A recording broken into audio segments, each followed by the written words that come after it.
Bonjour à tous et toutes, Mel Gibson repasse derrière la caméra 10 ans après Apocalypto pour nous amener Tu ne tueras point, film sur un soldat de l'armée américaine qui pendant la Seconde Guerre mondiale, pendant des conflits qui se déroulaient au Japon, a refusé de porter une arme et est devenu quand même un héros de guerre en sauvant à peu près 80 personnes sur un champ de bataille pendant qu'il y avait des bombardements autour de lui, donc vraiment la définition typique du héros de guerre. Et donc ce film retrace ses origines, plus ou moins, et cette fameuse journée à comment ça s'appelle, Hacksaw Ridge, un truc dans ce genre-là, champ de bataille où il a brillé, il a réussi à sauver énormément de gens et à ne tuer personne et à ne tirer sur personne.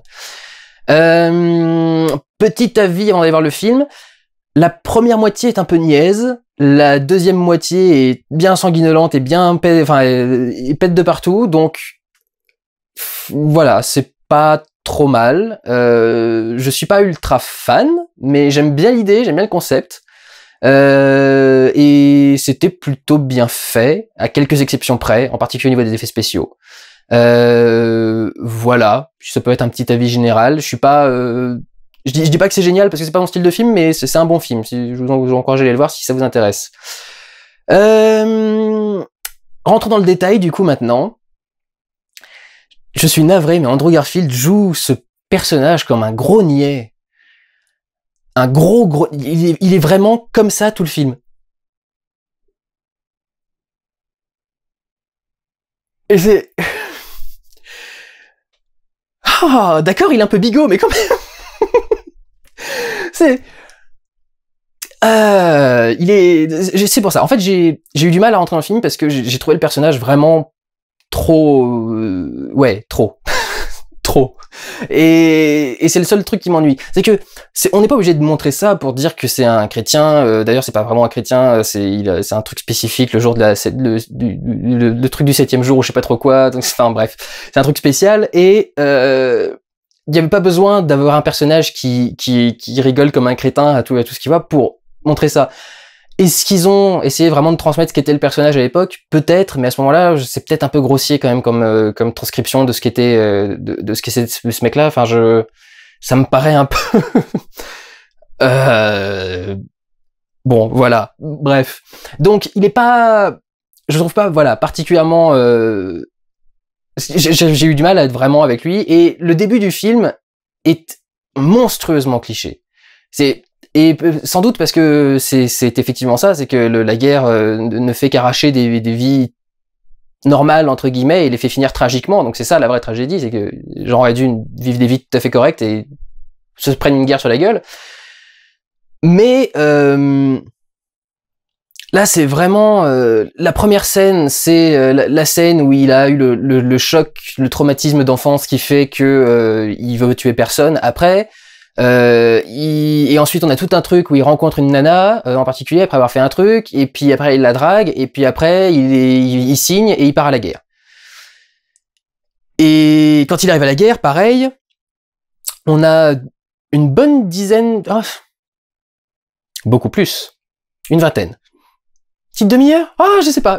En 20 minutes, une demi-heure de formation dans le camp d'entraînement militaire, où Mel Gibson essaye de se refaire sa version à lui de Full Metal Jacket de Kubrick, et où on a un sergent-chef, sergent-instructeur, ultra parodique. Ce qui n'aide sans doute pas, c'est qu'il est joué par Vince Vaughn, qui est pas le mec le plus connu pour sa subtilité au niveau du jeu d'acteur.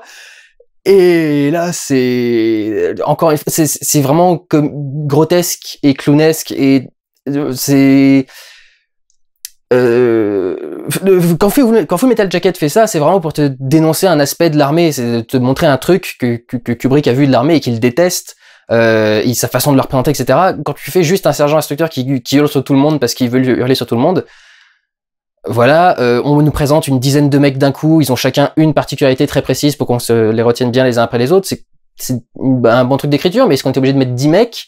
Est-ce qu'on pouvait pas les faire le connaître autrement, ce genre-là? Ce qui se passe, c'est que ça s'est effectivement passé comme ça. Son sergent instructeur l'a vraiment traité comme ça, et tous ses supérieurs lui ont toujours dit, mais qu'est-ce que tu fous là? Tu nous emmerdes, casse-toi, t'es un débile, etc. Donc oui, très bien. Reste que voilà, dans la présentation, c'est pas, ça n'a rien de très spécial ou de très intelligent, et ça prouve pas grand chose. C'est-à-dire que, au mieux, ça montre que ses supérieurs ne croyaient pas en lui, très bien, on n'était pas obligé de faire 20 minutes d'exercices débiles et de Vince Vaughn en train de turler sur le visage pour nous dire ça. C'était peut-être pas nécessaire. Et ça va être un peu mon souci avec le film, c'est qu'en fait, c'était d'un... Allez, je vais y aller. C'était d'un ennui mortel pendant 20-30 minutes. Je dis ennui mortel, j'exagère évidemment. C'était pas passionnant. Pour moi en particulier, qui ai quand même vu quelques films avec ce genre de thème, c'était pas extrêmement foufou de suivre ce truc-là. Peut-être qu'une construction en flashback justement aurait été plus intéressante. Peut-être que le mettre sur le champ de bataille depuis le début et faire une construction en flashback aurait été plus sympa. Peut-être plus cliché encore, mais plus intéressante à suivre, parce que là, tel quel, on voit exactement où part tel truc et où va finir tel truc. Les mecs, quand ils les ont présentés, enfin, ça se voyait que c'était, alors, la présentation des futurs Maccabées. Nous voici avec le chef, avec machin, avec bidule. C'est vraiment ça, quoi. Ça sonne comme ça. C'est la rencontre avec la nana, avec le ralenti quand il croise la nana et le ralenti, le vrai ralenti, le bon gros ralenti avec la nana qui tourne la tête et qui ouvre légèrement les yeux et qui machin. Enfin, c'est avec la mèche qui tranquillement se déplace. T'as l'impression qu'ils ont mis un ventilo spécial sur la mèche de cheveux. Enfin bon, voilà. Le début, c'est un peu laborieux. Ensuite, on débarque au Japon et là, on s'en prend plein la gueule. Là, quelque part, je m'y attendais. Je crois que Mel Gibson, c'est quand même un mec qui est plus intéressé par filmer des scènes d'action que par filmer des scènes de personnages, ce qui est un peu paradoxal pour un acteur, mais apparemment c'est ça. Et c'est clair que la scène de baston, parmi enfin, parce qu'il y en a qu'une en plus, et elle est très longue, et elle est d'une violence, elle est incroyablement bien faite. Le design sonore est excellent, mais la façon dont elle est filmée aussi. Il y a une espèce d'énorme reveal du champ de bataille avec un plan de grue qui monte petit à petit, parce que c'est au-dessus d'une falaise. Donc ça monte au-dessus de la falaise et ça révèle le champ de bataille avec la fumée, le machin, les bombardements en plus. Les bombardements sont vraiment impressionnants parce que ils ont réussi, alors j'ai été fouillé dans le dossier de presse, ils ont développé une technique spéciale pour les explosions, pour mettre les acteurs le plus proche possible de l'explosion et que ça sente vraiment comme un soldat qui était juste à côté d'une bombe qui a pété. Généralement, on doit faire ça avec des trucages numériques. Il a pas voulu le faire avec du trucage numérique. Alors, bon. Depuis le temps qu'on fait des films de guerre, je pense qu'on a maîtrisé les trucages numériques et qui se voient pas trop en principe si on les fait. Mais il a tenu absolument à le faire pour de vrai.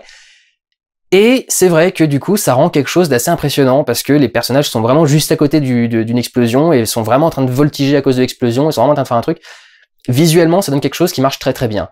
Heureusement, parce que dès qu'ils se mettent à faire des effets spéciaux à l'ordinateur, je crois que c'est les pires effets spéciaux que j'ai vus depuis un bon moment. Depuis... comment ça s'appelait London Has Fallen, la chute de Londres. Et le premier, il y avait moins d'effets spéciaux. Mais alors, la chute de Londres avait des très mauvais effets spéciaux aussi. Et c'est, voilà, même qualité de celui-là, jusqu'à ce qu'on arrive au champ de bataille. À partir du moment où on est dans le champ de bataille, le film est très bien. Le film est vraiment super bon. Même les scènes d'émotion qui sont bien tire-larme et bien machin, et bien regarder jusqu'où il va, etc., même ça marche super bien parce qu'on est au milieu de ce truc, on entend tous les trucs en train de péter et on se dit putain mais je fais quoi moi au milieu de ce truc là, je suis comme ça recroquevillé en train de trembler. Est-ce que comme ce mec j'aurais le courage de me lever et machin chose, c'est la question qu'on se pose face à ce genre de film. Et surtout de se dire bah merde, les guerres c'est quand même pas très cool à vivre.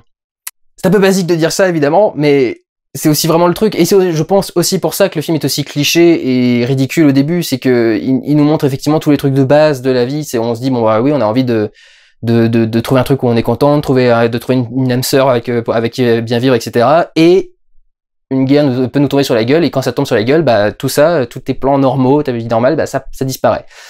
Donc c'est le message passe bien, et je pense qu'effectivement il y a une raison à ce que le début soit aussi niais et cliché pour la partie militaire qui est pas niaise mais qui est assez cliché. C'est ça vraiment l'idée à mon avis, c'est vraiment le projet du film, c'est de rappeler encore une fois que c'est atroce. Bon, c'est pas le premier à le faire, mais c'est toujours intéressant de le faire, surtout quand on voit les façons de le faire. Il y a des plans qui sont vraiment très intéressants. Il y a un superbe plan, un travelling arrière au milieu, vraiment au milieu d'une joute entre soldats. Une confrontation entre les Américains et les Japonais, et vraiment la caméra passe, je pense que la caméra a dû passer vraiment à ça du visage des acteurs, et recule petit à petit pendant qu'ils sont en train d'en venir aux mains et machin, avec le plan est au ralenti au milieu, c'est magnifique, sublime.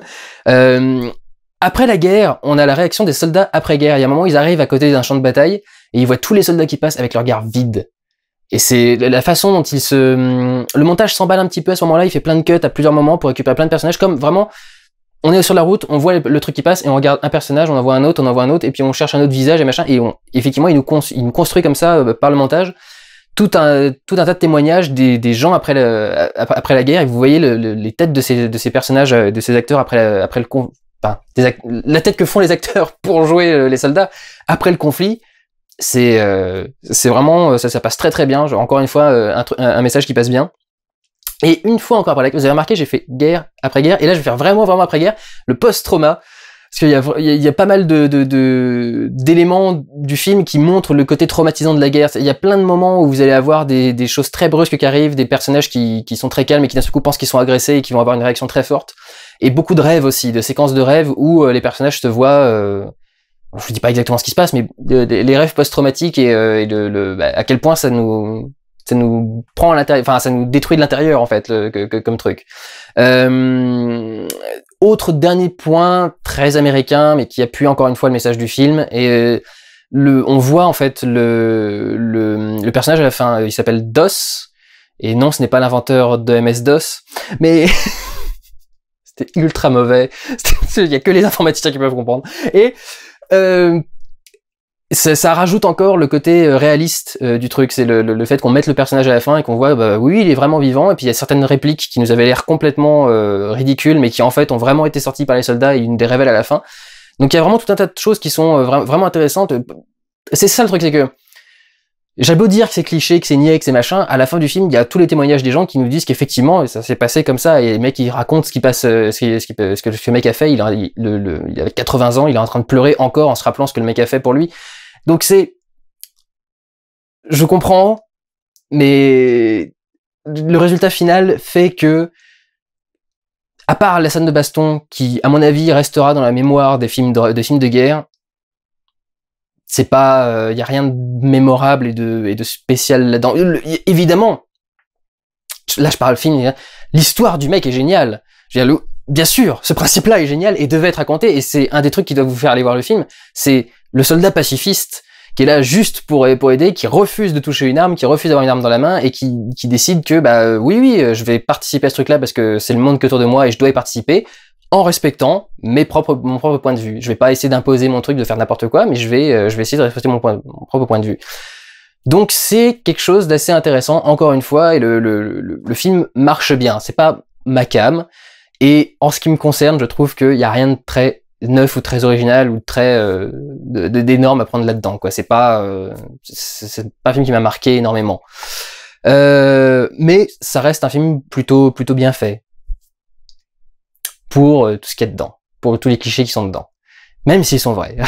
C'est particulier, hein, c'est laborieux, parce que, après tout, oui, c'est comme ça que ça s'est passé, mais le problème, c'est que le résultat dans le film a du mal à passer. C'est comme il y a des fois où je vous parle d'acteurs qui n'ont pas la gueule de l'âge, et vous me dites, mais l'acteur, il a vraiment cet âge-là, et tu fais, oui, mais c'est pas le problème. J'ai pas sa carte d'identité quand il arrive à l'écran, moi, j'ai que sa gueule.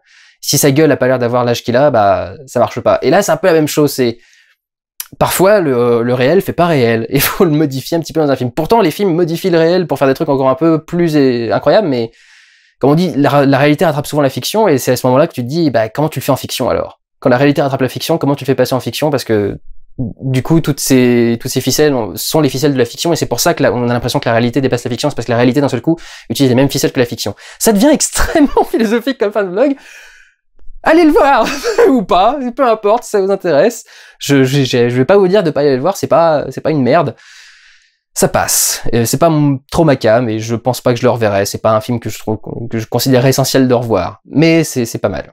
Prenez soin de vous, allez voir des films. Ciao.